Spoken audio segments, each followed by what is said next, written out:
오늘은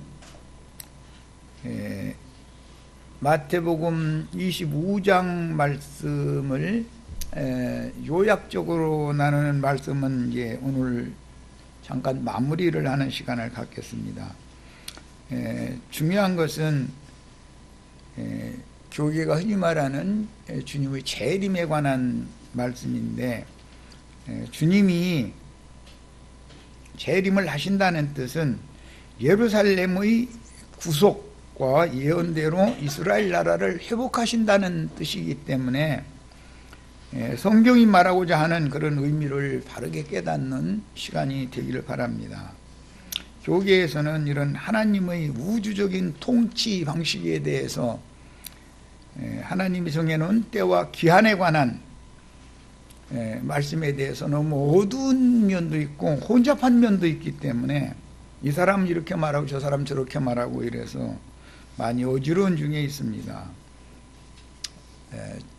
이스라엘에게 주님이 주신 신앙이라고 하는 것은 반드시 당신의 선민들인 이스라엘 백성들에게서 떠나셨던 하나님이 때가 되면 다시 돌아온다라고 하는 것이 복음의 핵심입니다. 크게는 노아의 때에 땅에 사람 지으신 것을 한탄하고 후회하시면서 사람들을 떠나셨지만 한 사람 노아에게 하나님의 은혜가 있었기 때문에 노아를 통해서 하나님은 여전히 버려진 사람들 가운데에서도 여전히 일하고 계셨고 역사하셨다. 그 말씀이 신약성경에서 예수께서 오셔서 구속을 이루신 후에 성령이 되셔서 다시 오심으로 떠나셨던 하나님의 신이 모든 육체들에게 다시 찾아오셔서 구원을 이룬 말씀이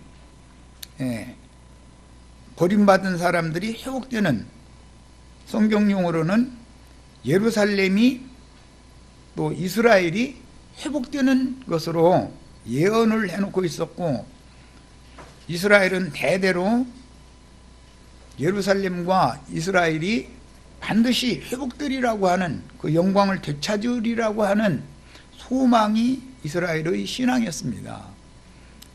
그런데 하나님의 경륜 가운데에는 혈통적인 아브라함 자손에게만 이 말씀이 응하는 게 아니고 이방인들의 하나님도 되시는 분이고, 이스라엘을 먼저 택하셔서 그렇게 말씀을 맡기신 것은 온 땅의 모든 민족들에 대한 제사장 나라로서의 직분, 사명을 맡긴 거였던 것인데, 이스라엘은 자기네들의 선민 사상에 너무 집착해 있었기 때문에 하나님의 뜻을 외면하고 이방인들과는 상종을 하지 않으려고 했기 때문에 주님께서 오셔서 하나님은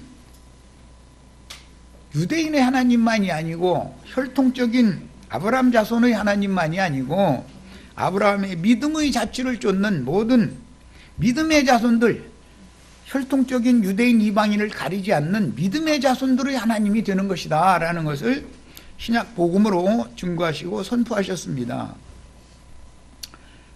그래서 여러 가지의 이 모든 예언의 말씀들을 이루기 위해서 먼저는 구속을 이루신 후에 예루살렘에 교회를 세우셨는데, 이것이 구약 성경에 예언되어졌던 예루살렘의 구속이 실현된 것이었습니다. 그러나 하나님의 구원은 버림받은 자들을 다 돌아오게 하는 것이 아니고, 로마서 11장 말씀에 의하면 저희 중에 얼마를 다시 돌아오게 한다, 다시 회복시킨다, 이렇게 되어 있습니다. 그래서 역사상에도 바벨론으로 쫓겨난 하나님의 백성들이 다 돌아온 것이 아니고 얼마만 돌아왔습니다. 이것은 이스라엘 역사에서의 표상이 되었습니다. 예언을 이루는 표적이 된 것이죠. 후에 주님의 교회가 로마교와 개신교를 통해서 사탄의 보좌가 세워지고 세속화되어지고 타락되었기 때문에 역사상에서 아수르나 바벨론에 하나님의 백성들이 버려지고 사로잡혀 갔었던 것처럼 영적으로도 교회가 세상과 세상 교계에 사로잡혀 가서 때가 차기까지를 기다렸다가 소수의 무리만 돌아오는 역사가 반드시 이루어진다는 것을 우리는 믿어야 됩니다. 그런데 문제는 이스라엘 12지파의 얼마가 꺾인 자리에 본성을 거슬려 이방인의 가지 얼마가 꺾여가지고 오히려 그 자리에다가 접붙임을 받는 기간이 정해져 있었기 때문에 이게 이방인의 때다 그러는데, 이방인의 때가 끝나면 반드시 하나님이 택한 선민인 이스라엘 12지파는 다시 접붙임을 받게 되고, 그들이 접붙임을 받기 위해서는 이방 교회 참 감람나무 가지에 접붙임을 받았다고 자긍하는 가지들을 잘라내버리고 이스라엘 12지파를 다시 그 자리에다가 접을 붙인다. 이것이 성경 예언입니다. 그러니까 우리는 이런 성경의 예언에 대해서 경륜적인 하나님의 우주 경영 행정을 잘 깨달을 필요가 있습니다. 바울 사도는 복음을 여러 모양 여러 부분으로 전했지만 가장 중심적인 말씀을 전하는 것은 모든 것보다도 하나님의 경륜을 이루는 것이 가장 중요하다는 것을 깨달았습니다. 하나님의 경륜을 이룬보다 서로 사랑하자 보자 그런 것을 너무 치우치지 말라. 하나님의 경륜을 이루는 것이 제일 중요하다. 이것이 이방인의 사도로 보냄을 받은 대표자라고 할 수 있는 바울 사도에게 계시된 하나님의 말씀이었습니다. 성경이 말하고자 하는 의도에 대해서 잘 이해를 그러니까 할 필요가 있습니다. 성경에는 이제 하나님의 구속사에서 항상 두 남자와 두 여자가 다뤄지고 있는데, 두 남자라는 것은 말씀씨를 맡은 하나님의 종 선지자들을 대표하는 것이고, 두 여자라고 하는 것은 하나님의 말씀을 받아서 주님의 뜻을 이루기 위해서 생육 번성시키는 여자로 상징되어지는 두 교회가 있다라는 것을 상징하는 말입니다. 구약시대에도 하나님이 보낸 종 선지자들의 말씀을 받은 소수의 무리가 선지자들의 신앙을 따라가는 무리가 있었고, 거짓 선지자들의 미혹하는 말만을 받아들이고 하나님이 보낸 종 선지자들의 말을 받아들이지 않으려고 하는 대부분의 이스라엘 백성들이 있었습니다. 마찬가지로 신약 교회에도 주님께서 보내신 종 사도 선지자들이 있고 마귀가 보낸 사탄의 사자들도 있기 때문에 신약 교회가 생명을 계속 유지하기 위해서는 하나님이 보내신 예수 그리스도께서 보내신 주의 성령이 보내신 종 선지자들의 말을 듣는, 함께 동역하고 신앙생활을 해서 그리스도의 몸을 세우는 무리가 있어야 되지만, 이런 것을 아무리 증거를 하고 전파를 하려고 해도 자신들이 지금 그리스도의 몸을 세우고 있는지 짐승의 몸을 세우고 있는지, 그리스도의 종들에게 말씀을 받고 있는지 사탄의 사자들에게 말씀을 받고 있는지를 구분을 못하는 세상이 됐다는 거예요. 오늘은 그래서 예루살렘의 구속과 이스라엘 나라의 회복에 관한 예언을 구약성경에 아브라함의 여자가 셋이 있죠. 하나는 본처인 사라이고, 하나는 여종인 하갈이고, 하나는 후처인 그드랍니다. 아브라함의 여자가 셋이었어요. 그러나 이제 신약 성경에서는 세 여자를 논하지 않고 두 여자만, 갈라디아서에서는 위에 있는 예루살렘 우리 어머니다 이렇게 표현했고, 지금 있는 예루살렘 하갈의 자녀들이다 이렇게 표현을 해서 두 여자만 얘기가 나왔어요. 실제는 세 여자입니다. 그럼 중간지대에 있는 여자도 있는 거예요. 흔히 말하는 천국 자녀와 지옥 자녀만 있는 게 아니라 중간지대에 있는 자녀를 살짝 빼놔 버렸어요, 신약 성경에서. 그럼 그렇다고 없는 건 아니에요. 분명히 있어요. 그들하고의 자녀가 여섯이 있기 때문에, 그들하고의 아들이 여섯이 있기 때문에 합해야 여덟이 되는 거단 말이에요, 완전수를 이루려면. 예. 사라의 아들 이삭과 하갈의 아들 이스마엘에다가 그들하고의 아들 여섯을 합해야 여덟 아들이라는 수가 딱 이루어지는 거예요. 이삭은 이제 여러 여자를 취하지 않았죠. 이제 이삭은 하나님의 아들 예수님을 상징하니까 예수님은 여러 여자를 취하지 않는 걸로 이렇게 이제 이것은 상징이 된 것이고, 이삭의 아들 야곱이 아내를 얻는데 원래 두 아내를 취했습니다. 그런데 두 여자가 서로 자기가 더 많은 자녀를 낳기를 원해서 자기 몸종을 통해서 자식을 또 얻게 됩니다. 이렇게 해서 12이라는 수를 채우는 거예요. 그런데 기본적으로는 먼저 레아라고 하는 여자가, 레아가 아들을 몇 낳았죠? 6을 낳습니다. 6이라는 수는 완성이 아니죠. 그래서 레아의 몸종이 누구죠? 실바예요.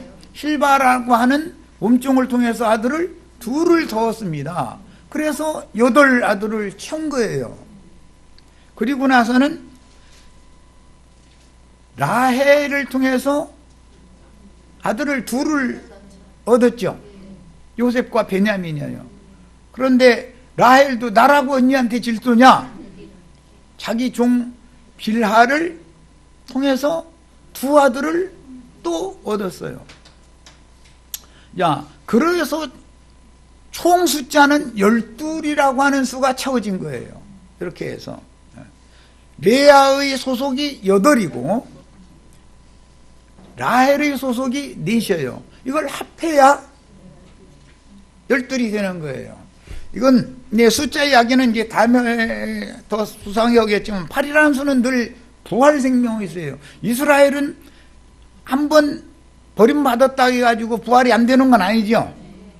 그런 개념 때문에 바울 사도가 로마서 11장 말씀을 쓸 때 11장 15절에서 저희를 버리는 것이 세상의 화목이 되는 것인데, 저희를 다시 받아주는 것은 저희가 죽은 자들 가운데서 다시 살아나는 것이 아니면 무엇이 이리온 게, 이스라엘은 부활한다 이 말이에요. 이스라엘은 반드시 부활한다는 걸 믿었던 거예요.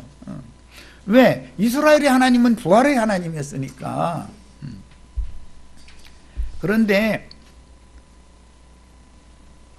온 땅 사방 땅끝까지 사도들을 보내서 신약복음을 전파를 해서 이방의 충만한 수를 얻는 것은 실제로는 라헬과 빌하의 자녀 넷으로 상징이 됐다 이거예요. 그건 이방의 충만한 수를 이룬 것이죠. 그러고 나면 이스라엘의 8 아들들이 회복된다는 거예요. 이것이 영적으로 성경에 감춰놓은 비밀입니다. 그러니까 우리는 성경을 읽을 때 레아에게 소속된 자녀들과 라헬에게 소속된 자녀들이라는 것이 다 온 이스라엘이 구원을 얻어야 하나님의 뜻이 이루어지는 것이지, 혈통적인 이스라엘만 구원을 얻으면 하나님의 뜻이 안 이루어집니다. 영적인 이스라엘이 또 구원을 얻어야 되는 문제니까. 그렇다고 해서 영적인 이스라엘만 구원을 얻으면 온 이스라엘이 구원을 얻느냐? 그건 또 아닌 거예요. 혈통적인 이스라엘이 회복이 돼야 되는 거예요. 이것이 성경 예언이다. 그렇기 때문에 성경을 읽을 때는 크게 두 교회라는 것이 있는데, 두 교회는 두 어머니라는 것을 말하기 때문에 두 어머니가 있으면 당연히 그 어머니는 모교회라고 그런단 말이야. 모교회. 사라는 우리의 어머니다. 종의 자녀들은 하갈이 종의 자녀들이 어머니다. 이렇게 표현하잖아요. 그러니까 하나님에게 그 아내가 이스라엘 나라인데, 실제로는 이스라엘 나라가 하나님의 아내죠. 이스라엘 나라를 통해서 생육 번성을 한단 말이야, 하나님의 백성들이. 이것은 예수 그리스도의 성령은 교회를 통해서 생육 번성한다는 것을 보여주는 그림이다 하는 말이에요. 그런데 라헬의 교회가 모든 말씀을 다 완성으로 마치는 것이 아니고, 라헬 교회의 시대가 종결이 되어져도 잘려져 나갔던 12지파가 다시 회복되어져서 다시 붙여가지고 충만한 수, 즉 계시록 7장에 나오는 12지파에게 소속된 14만 4천의 수가 또 채워져야만 하나님의 경륜이 이루어지는 것이다. 시온산에 계신 어린 양께 올라간 14만 4천의 수가 채워지는 것은 교회 시대를 통해서 1차적으로 채워지는 것이지만, 오는 새 세상의 천년기 기간 동안에 이스라엘 12지파의 14만 4천이 또 채워져야만 하나님의 경륜 총체적인 관점에서는 온 이스라엘이 구원을 얻는 완성이 실현되는 것이다 라는 거예요. 이것이 성경이 지금 계시하고자 하는 말씀입니다. 자, 마태복음 이제 21장에서 예루살렘은, 누가복음 21장에서 예루살렘은 이방인의 충만함이 차기까지, 즉 이방인의 때가 차기까지는 이방인들에게 짓밟힐 것이다. 이미 예언이 되었어요. 그런데 성경에는 예루살렘의 구속이 예언이 되어 있고, 예루살렘은 영광을 회복한다는 구약 선지자들의 말씀이 계속 예언이 되어 있기 때문에 예루살렘의 영광이 회복이 돼야 된단 말이에요. 많은 사람들은 이것을 무시하려고 그래요. 소위 말하는 이제 무천년설주의자들이라는 사람들이죠. 예루살렘은 로마에 의해서 다 무너졌고 심판받았는데 무슨 예루살렘의 영광을 되찾는단 말이냐고 이러고 있단 말이에요. 그럼 하나님의 말씀, 선지자들이 말씀을 찢어서 버리고 그 얘기를 해야죠. 선지자들의 예언에는 분명히 예루살렘의 영광을 되찾는 얘기가 나와 있는데, 그럼 그 말씀을 어떻게 할 거냐 이 말이에요. 엘리 제사장 때 이스라엘의 영광이 떠났습니다. 그렇지만 다윗 때 예루살렘의 영광이 다시 자기 백성들에게 오셔가지고 이스라엘 나라를 세웠어요. 이스라엘 사람들은 다윗의 왕국이 회복될 거라는 것을 절대철명히 믿는 사람들이에요. 다윗 왕국이 회복되지 않는다면 성경 말씀이 없어져 버리는 거예요. 이스라엘은 소망이 없는 거예요. 엘리 때 이스라엘의 영광이 떠나가지고 영광, 하나님께서 그분의 영광을 가지고 자기 백성들에게 돌아오시지 않는다면 이스라엘은 세상에 생존할 가치가 없는 거잖아요. 뭐라고 세상의 고통, 고난 가운데 세상에 자기 민족을 계속 유지하고 후손을 이어나가기 위해서 그렇게 애를 쓰겠어요. 그럴 필요가 뭐가 있어요. 이스라엘의 영광이 회복되는 걸 믿는 거예요, 사람들은.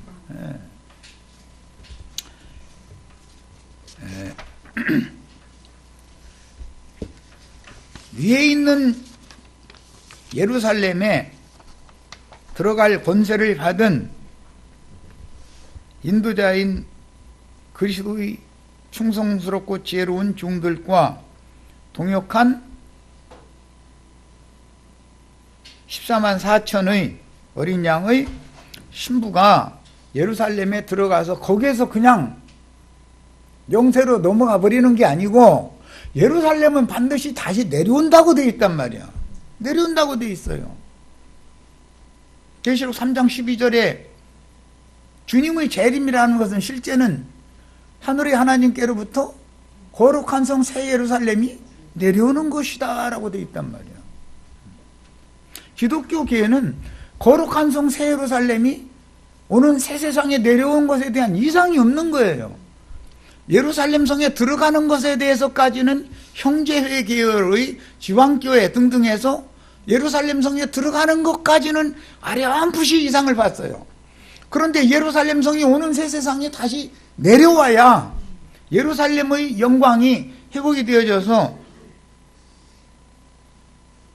악한 자가 절대로 예루살렘은 이제는 더 이상 훼손을 입힐 수 없는 여호와가 눈동자같이 불성박이 되어주고 불담이 되어주시겠다고 하는 예언이 이루어져야 된단 말이야. 그런데 이것을 너무 무시해버리는 거예요. 그렇다면 예루살렘의 영광이 로마로 말미암아 예루살렘의 영광이 떠나가고 나면 그 다음엔 회복이 안 된다라는 말이 되는데 무천년설주의자들이 말대로 하자면 그럼 성경에 예언된 예루살렘의 영광이 회복되기 위해서는 반드시 예루살렘에 주님께서 교회를 세웠을 때 초대교회 때 영광이 회복이 된 거였죠. 예루살렘을 버리고 떠났던 하나님이 예루살렘 교회로 오신 거 아니에요. 예루살렘의 심판을 선고하신 다음에 떠나셨다가 예루살렘 교회로 다시 오셨으니까 물질적인 예루살렘은 심판받는다 할지라도 교회의 심판을 말한 건 아니었지 않냐 이 말이야. 교회로 회복될 것을 부활될 것을 말했던 것이지. 그런데 교회가 예루살렘의 멸망과 함께 예루살렘 교회가 없어져 버렸기 때문에 그러면 예루살렘 교회가 그걸로 끝난다는 말이냐 그 말이에요. 그건 아니단 말이야. 그래서 하늘의 예루살렘과 지금 있는 예루살렘과 위에 있는 예루살렘이 왜 두 예루살렘이 필요한지를 알아야 되는 거야. 알아야 되는 것이다 그예요. 위에 있는 예루살렘이 지금 있는 예루살렘으로 내려와야 예루살렘의 영광이 회복된다는 예언이 역사상에 성취될 수가 있는 것이다 그 말이에요.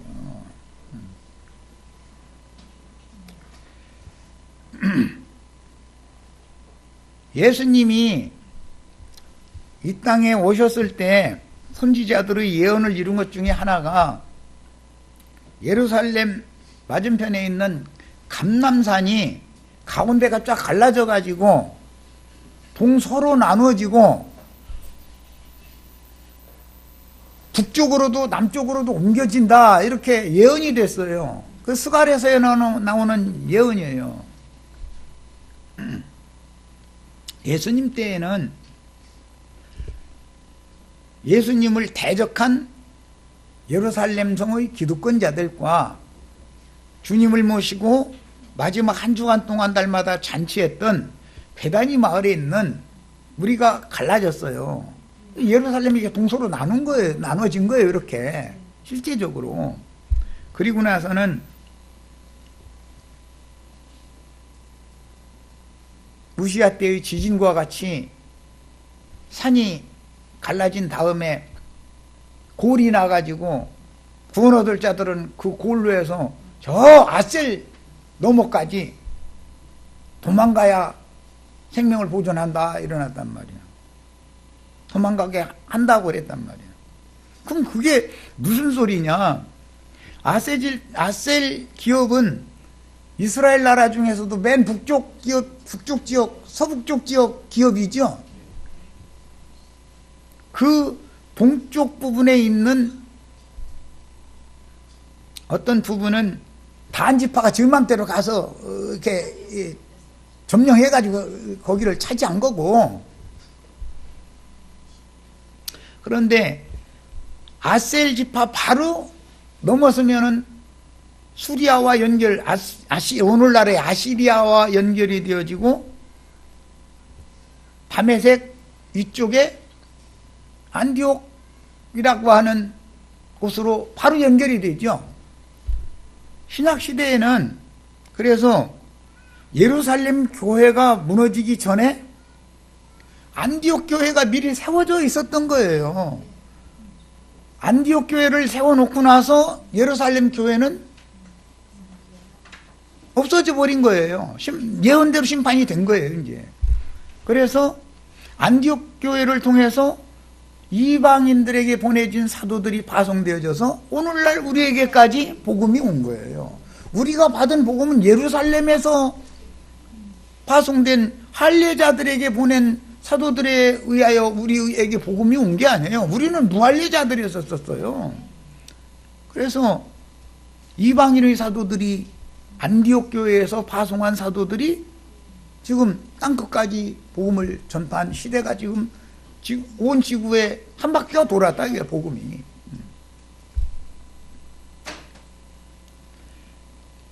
그 다음에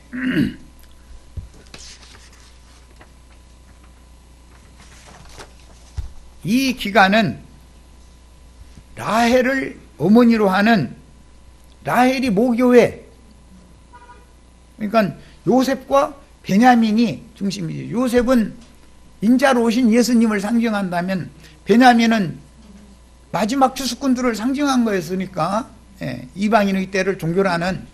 그런데 요셉을 통해서 애굽 여자 아스나스의 사이에서 두 아들을 얻어가지고 그 두 아들이 야곱의 12아들 외에 입적이 되었죠. 그 사람들은 이방인들에게 파송된 종들을 통해서 이루어지는 것이다. 이스라엘 땅덩어리는 12개밖에 없습니다. 그러니까 그 둘이 들어오려면 둘은 빠져나가야죠. 하나는 에브라임이고 하나는 단이 빠집니다. 계시록에서는 천년왕국의 이스라엘의 회복이라는 건 단지파와 에브라임이 빠진다는 걸 계시록 7장에서는 명확하게 보여준 거예요. 이것은 회복이다 이거예요.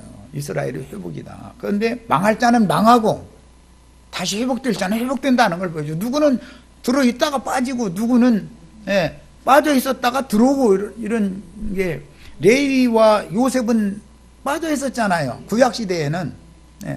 그러다가 계시록에서는 레위가 들어오고 요셉이 들어오잖아요. 에브라임 자리에는 요셉이 들어오고 단 자리에는 레위가 들어왔어요. 이래가지고 12를 또 채웠어요. 이게 하나님의 경륜이다. 근데 이런 것들이 전부 비밀스러운 암호화된 예언들이다라는 거예요. 다 같이 자신의 성경책에서 나훔서 2장 2절을 찾아서 읽겠습니다. 나훔서를 찾습니다.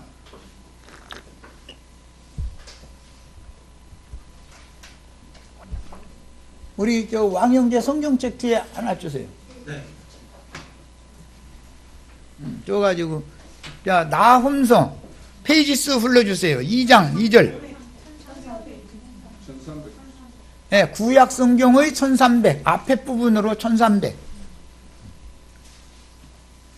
박영재 이쪽으로 같이 앉아서 성경 같이 찾아주고 같이.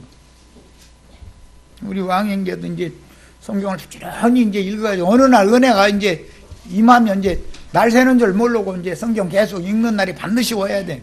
반드시 와야 돼. 그래가지고 무슨 책 내가 부르면 자기 성경책을 대충 딱 넘기면 그 부분이 딱 나오게끔 이렇게 되도록 해야 돼. 자, 찾으셨죠? 나훔서 2장 2절 같이 읽습니다.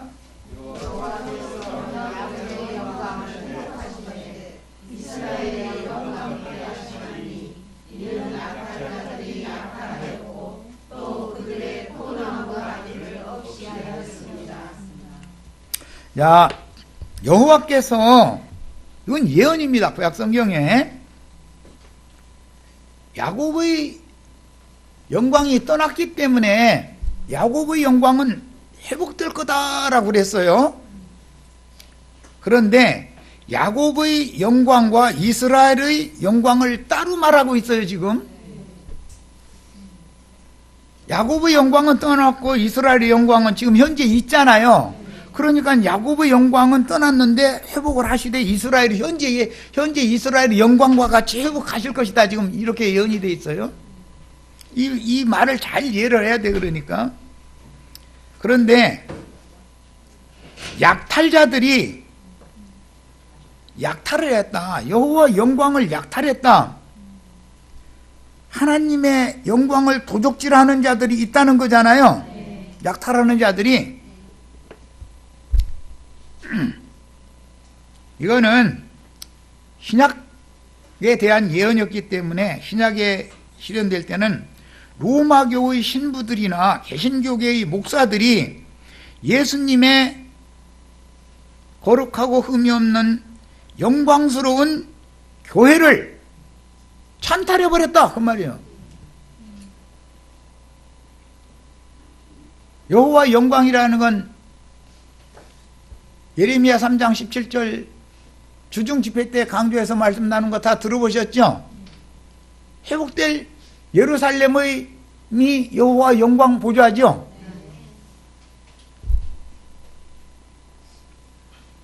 회복된 예루살렘은 주님이 세우신 예루살렘 교회를 말하는 건데, 역사상으로는 로마가 예루살렘을 무너뜨렸어요. 그것은 그렇게 해야 되는 거예요. 주님이 예언을 해놨으니까. 그러나 주님은 땅의 지금 있는 예루살렘의 영광이 파괴돼 버려야 위에 있는 예루살렘의 영광을 세울 수 있기 때문에 당연히 그 예언대로 된 거예요. 그런데 예루살렘의 영광이 야곱의 영광이고 사실은 이스라엘의 영광인 건데, 야곱의 영광, 이스라엘의 영광을 약탈하는 자들이 있었다 이거예요. 구약시대에 다 그게 산당제사장들, 거짓 선지자들이 그 짓을 한 거죠. 그래서 예수님 오셨을 때는 주님의 영광이 예루살렘에 충만해야 되는데, 예루살렘에는 헤롯이 지 왕궁 거기다 놔두고 지가 왕도로 설라고 그러고, 대제사장이 예루살렘 신전에는 자리를 안 비켜줘. 예수님이 대제사장으로 오셨는데, 야, 내가 왔어. 그러면 헤롯이, 오셨느냐고, 주님 오실 때까지 나 자리 임시 지키느라고 여기 있었는데, 그런데 이스라엘이 왕이 태어났다고 그러니까 헤롯이 자리 안 비키려고 2살 아래로 다 죽였대잖아요. 아무리 죽이려고 해도 예수님 죽일 수 있어요? 예수님이 하실 일이 있는데 때가 돼야 죽는 거지. 그래서 예루살렘 왕궁에는 그 솔로몬 왕궁인데 여우집 만들어 놓고 있었고, 예루살렘 신전의 대제사장 아문에는 무슨 공중 많은 악령들이 애비가 새둥지 틀어놓고 있었죠. 그러니까 예수님이 어디 머리를 기대고 어디 발 디딜 틈이 없는 거야. 내가 왔어 그러니까 저놈 죽여라 그러니, 그 사람들이 그러면 예수님대로 끝났으면 그것이 아무 문제가 안 되는 그 역사로 그냥 끝나고 마는데, 그 피를 우리와 우리 자손들에게 돌려서서 하는 바람에 이게 문제가 된 거예요 지금. 그렇죠? 오늘날 짐승들이 주님의 교회를 다 차지하고, 음녀 7머리들이, 왕족들이 주님의 영광을 다 도둑질해놓고 약탈하고 있지 않냐 이 말이야. 그런데 이런 얘기를 하면은 우리가 주님의 영광을 위해서 목숨 바쳐 충성하고 있는데 무슨 주님의 영광을 약탈하는, 주님의 영광을 도둑질하는 놈들이냐고. 이렇게 나오니.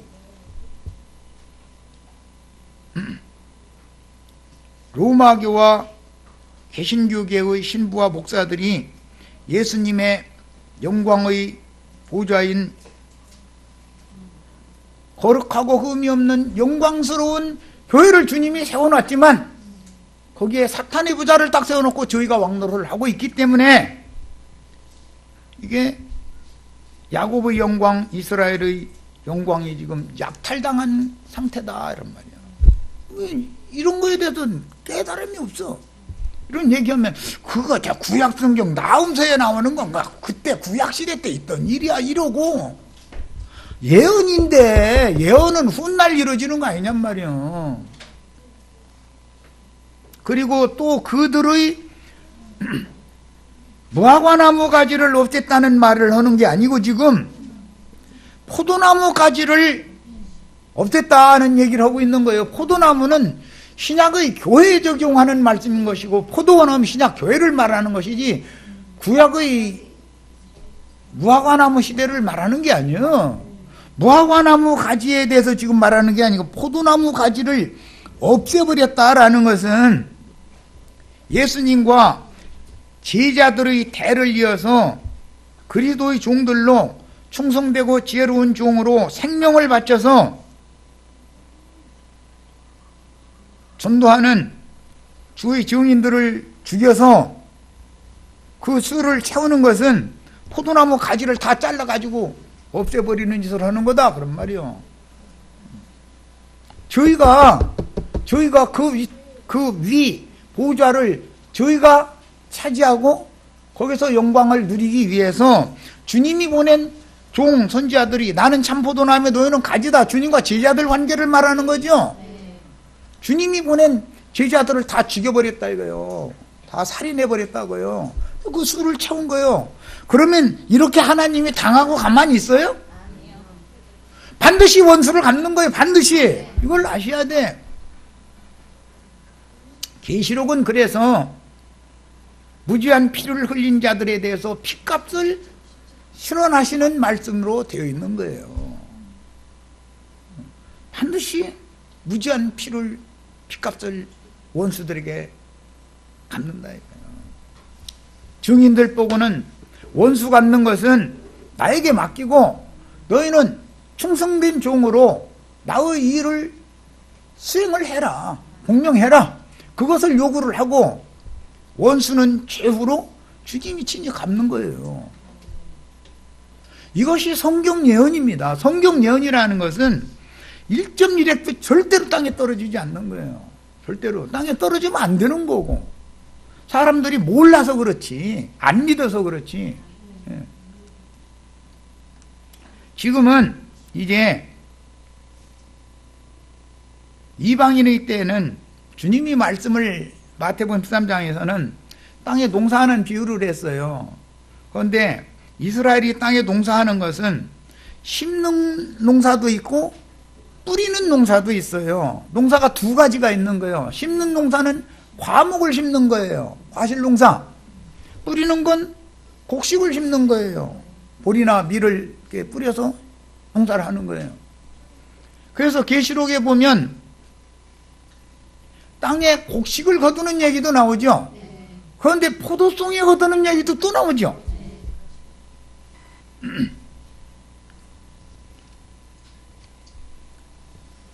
곡식을 거둬도 알곡이 있고 쭉정이가 나와요.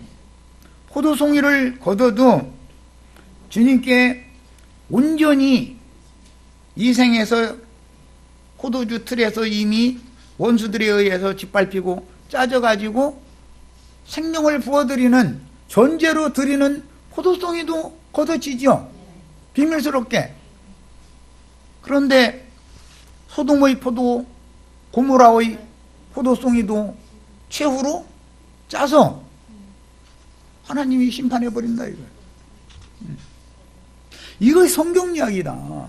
그러니까 우리는 성경을 읽을 때 너무 함부로 읽고 자기가 못 깨닫고 그 사람이 말한 거에 대해서 아직은 내가 깨달음이 좀 부족하다 이렇게 하면서 좀 들어보고 성경이 그러한가 해서 가서 추구해보고 그런 자세를 가져야 되는 것이지 자기가 아는 얄팍한 어떤 신학 지식이나 어떤 성경 지식을 가지고 그 사람이 하는 것은 다 틀렸다 자기가 제일 맞은 것처럼 이런 식으로 함부로 단정적인 것을 너무 하면 안 된다 그런 말이야. 만약에 자기가 틀렸으면 어떻게 할 거예요? 자기가 틀렸으면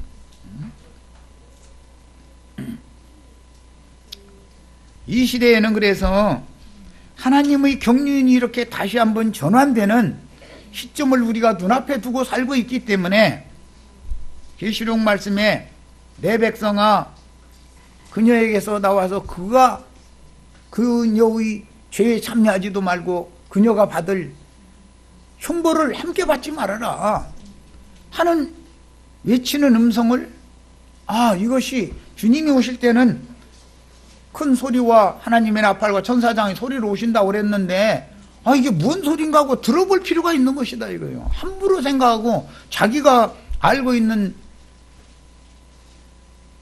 부분적이고 부족한 성경 지식, 신학 지식 이런 걸 가지고 2단이니 3단이니 해가면서 배척하거나 뭐 자기 진리만이 제일인 것처럼 요즘에는 뭐 심지어 히브리어 헬라어 뭐 해가면서 사람들 미혹하는데 그게 나쁘다는 게 아니에요. 오남용하기 때문에 하는 소리예요. 해가지고 무슨 창세기 1장 7날의 비밀이 어쩌고 창세기 1장 7날이라는 말이 어디가 있어? 응? 그런 거 하나도 진리를 들어서 대적해서 당신이 지금 잘못 가르치고 있다 하고 증거하고 헐만한 그런 담대함들이 없단 말이에요. 왜냐면 진리 지식이 너무 우리가 부족하기 때문에 그래요. 그 사람들은 더 크게 보기 때문에 그래요. 그 사람들이 사실은 다 거짓말하고 있잖아요. 창세기 1장이 7날이라는 용어가 없어요. 7날이라는 말은 이사야서에 나오는 말씀인데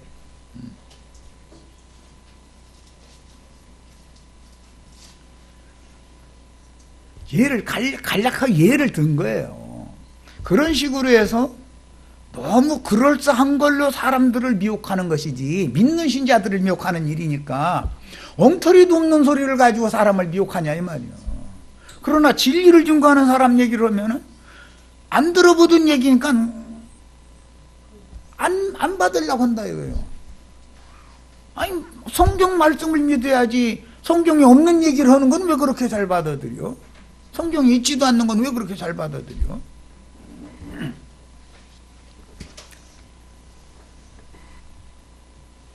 예루살렘에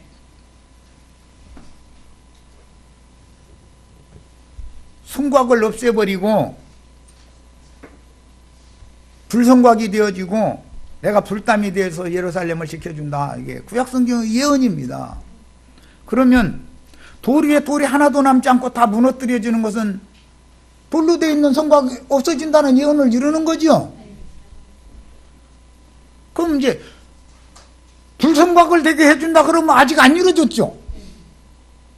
불성곽 예언도 이루어져야 될 거 아니에요. 돌멩이 성곽은 없애버린다 했으니 없어졌으니까 이제 불성곽 예언도 이루어져야 되잖아. 오바댜서 같이 찾아서 읽어보겠습니다. 17절로 20절 읽습니다.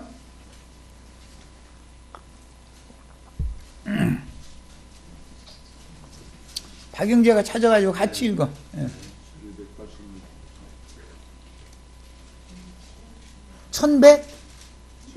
1286.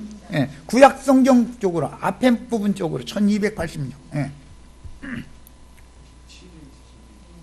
예. 87페이지.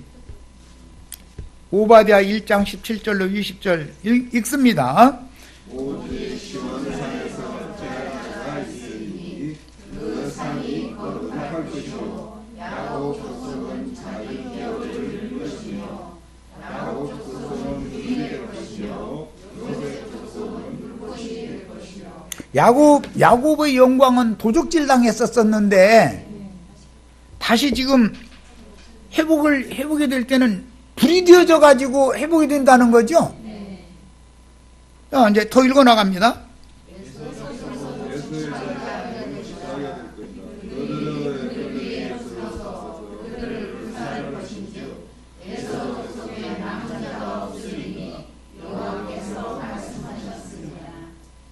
자, 21절 마지막 절 읽어봅니다.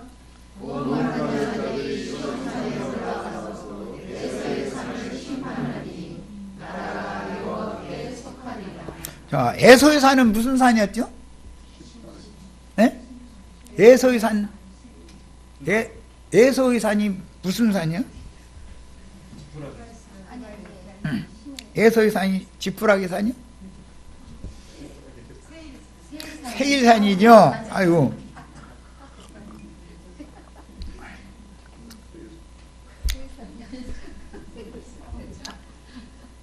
이스라엘의 산은 무슨 산이에요? 시온 산이에요.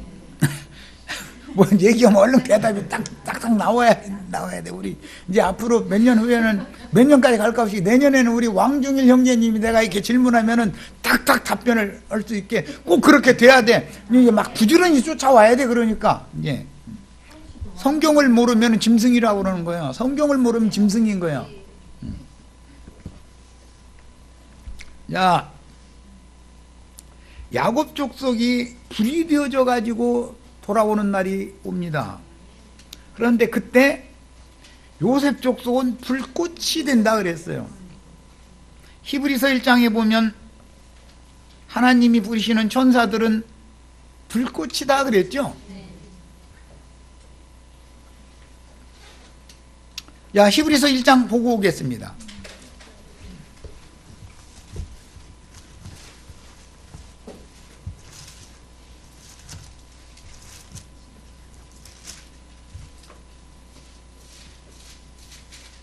칠 절 읽습니다.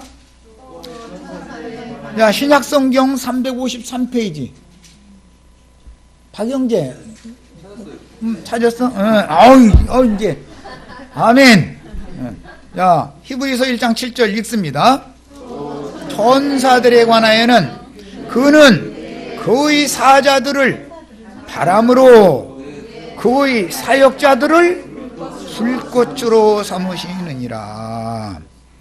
하나님은 그의 천사들을 바람으로 또는 불꽃으로 삼으신다 그랬어요. 그런데 구약성경의 예언에서는 시온산에 올라간 요셉 족속이 불꽃이 된다 그랬죠. 그러니까 이게 사람 천사들을 말한다. 이게 온전케 된 히브리서 12장의 용어로는 온전케 된 의인의 영들이다 이거예요.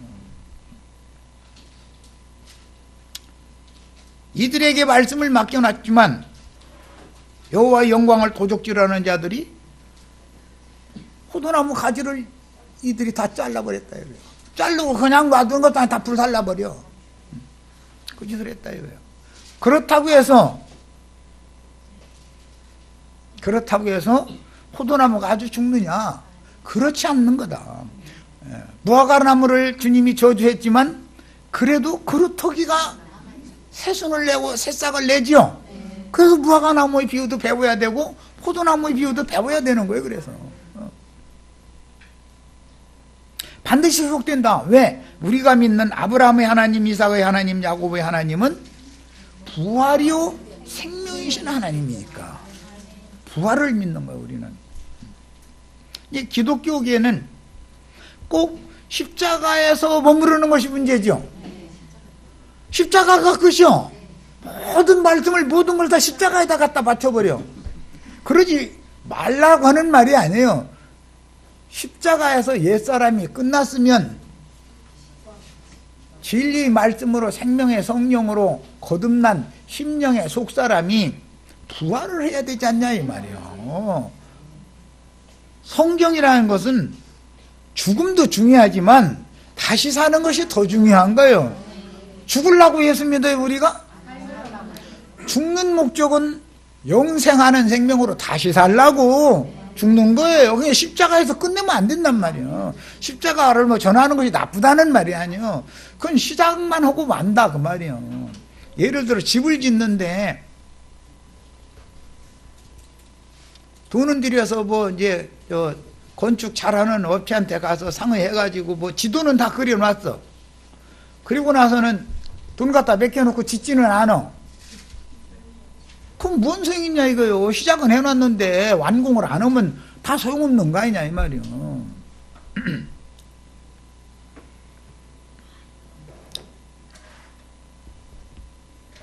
오는 세상에서 야곱 족속은 회복이 되어져 가지고 불을 토해낼 12지파가 인을 맡게 될 거예요. 야곱이 불이 된다. 그러면 야곱 이제 12지파인데, 야곱 12아들이니까. 야곱이라는 사람이 어떻게 불이 됩니까? 그들이 오는 새 세상에서 세상이 새롭게 되어진 천년왕국이 실현이 되면 야곱이 불이 된다 말은 입맞은 12지파의 입에서 불이 뿜어져 나온다 그 말이요. 지금은 나도한 형제 입에서 불이 뿜어져 나오는 거고, 지금은 증인들이 입에서 불이 뿜어져 나오죠. 그래가지고 원수들 다 죽이죠. 그 원수들이 세일산에 있는 자들이죠. 에서 족속들 불살라 죽이는 거 아니에요 다. 뭐 어떻게 한다는 말이요. 증인들에게 맡긴 불을 토하는 말씀을 선포해서 말씀으로 죽이는 걸 말하는 거야 이 말이에요. 대적자들을.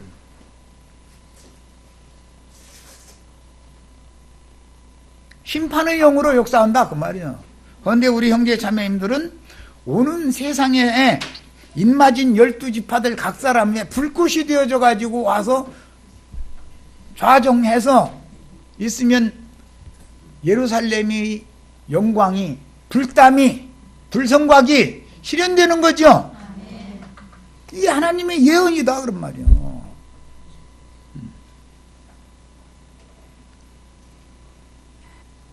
그러니까 이 세상 교계와 세상의 심판이 지나간 다음에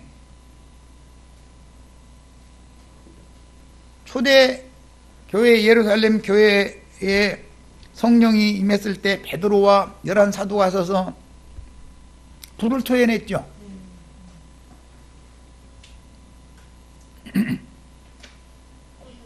그러니까 사도들이 증거하는 말을 대적하는 자들은 불벼락 맞아 죽었죠. 영원 심판 받은 거 아니야 그게. 우선 산자부터 심판하는 거야. 산자부터. 죽은 자 심판은 나중에 하는 거예요. 항상 마찬가지다. 그래서 오는 새 세상에 입맞은 이스라엘 12지파도 살아남은 사람들에게 그들은 어떻게 회복이 됐는가 하면 하나님께서 때가 차면 시온에서 오사 그들의 죄를 사면해주는 영을 보내셔서 그들을 다시 받아준다는 거예요. 그들이 회개하게 하게. 그래서 이스라엘 12지파가 회개한 때가 온다 이거예요. 그렇게 하고 나면은 그들이 나가서 불을 토한다 이거예요. 그때 당시 새 세상 사람들에게. 우리 조상 대대로 아브라함, 이삭, 야곱이 그렇도록 섬기고 공경하고 따르던 여호와 하나님이 보내신 메시아를 우리들을 위해서 보내셨는데 우리 조상들이 죽였는데 우리가 그것을 깨닫고 이제 회개했는데 너희가 주님을 두 번째 죽인 살인자들의 족속들이 아니냐. 그거는 주님의 작은 보좌들이 앉은 형제들 죽인 것을 선포하는 불을 토하는 말이죠. 그러면 누구는 형제들아 그러면 우리가 어떻게 해야 구원을 얻느냐 하고 돌이킬 것이고 돌이키면 우편양이 될 것이고 저 미친놈이 뭔 소리를 하고 있는 거야 이러면은 왼편 염소로 분류된다 그 말이에요. 여기까지 해서 마치겠습니다.